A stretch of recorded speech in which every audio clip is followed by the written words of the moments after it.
Demirlere dikkat et abi. Şey yok. Değişmiş olsaydı şimdi orası bitmiş, bir şey yapamamış. Sağ ayak kurtuldum. Sol ayak şeyin altında cesedin.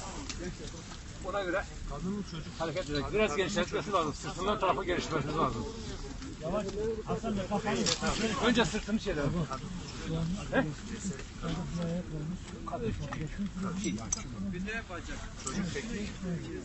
Çıkıyor. Sakin ol. Tamam mı? Hasan sen çık. Ablacığım. Tamam. Bekle. O şu travma tahtasını ver buraya. Şuraya boşaltın. Şuraya boşaltın. Demirlere dikkat et. Demirlere dikkat et. Abim şurayı boşaltır mısınız? Boşalt abi. Boşalt. Burada gereksizler var. Ya Allah.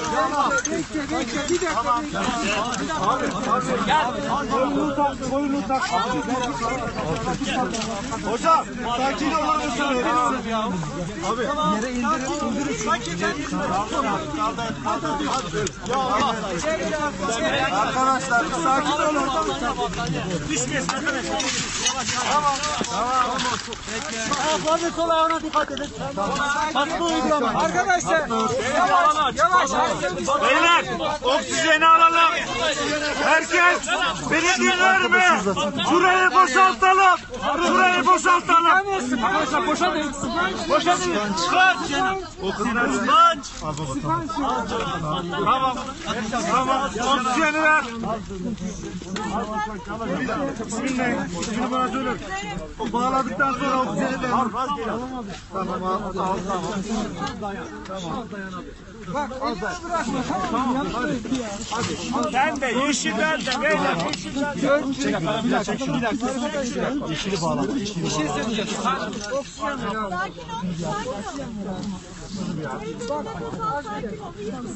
Millet tek ağızdan. Kurban olayım tek ağızdan.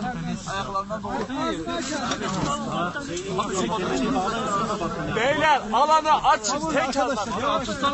Arkadaşlar bir alanı açın. Adam nefes almıyor. Beyler hastayı indiriyoruz. Şuraya elden ele koridor açın. Hastayı indiriyoruz. Herkes yerinde sabit kalsın. Hastayı kaldırdıktan sonra elden ele bir şekilde ambulansa transfer edeceğiz. Hadi beyler.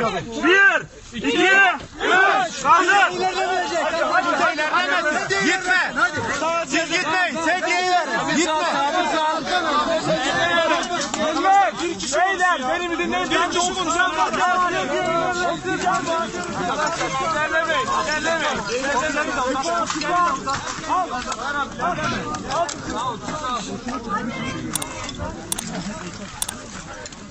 Al.